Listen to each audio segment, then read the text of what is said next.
నా పేరు పులిచేర్ల నాగమ్మ. నంద్యాల జిల్లా ఆత్మకూరు మండలం కొటల్చేరు చించుగూడెం నుంచి వచ్చాను. నాకు 5 పిల్లలు, 2 కొడుకులు, 3 ఆడపిల్లలు. 5 మంది పిల్లలు పాఠశాలకు వెళుతున్నారు. 5 మంది పిల్లలకు తల్లికి వందనం పడుతుంది.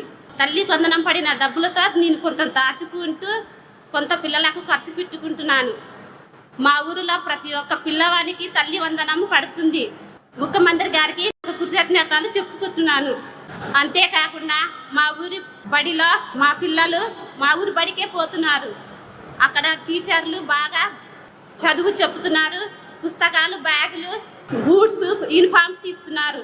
అలాగే మధ్యాహ్నం భోజనం కూడా పెడుతున్నారు. చాలా బాగా పెడుతున్నారు. అది తిన్న పిల్లలు చాలా ఆరోగ్యంగా ఉంటున్నారు. ఇంత ముందుకు నాకు ఇల్లు లేదు. ఈ ప్రభుత్వం వచ్చినాక ఈ ప్రభుత్వం ఆడిట్ కలిపి నాకు ఇల్లు సౌకర్యం కల్పించినారు. అందుకు ముఖ్యమంత్రి గారికి నేను కృతజ్ఞతలు చెప్పుకుంటున్నాను. ఈ అవకాశం ఇచ్చిన ముఖ్యమంత్రి గారికి, మా ఎమ్మెల్యే బుడ్డ రాజశేఖర గారికి మరియు హెడ్ మాస్టర్ అయిన వెంకటేశ్వర సార్ గారికి కృతజ్ఞతలు చెప్పుకుంటున్నాను.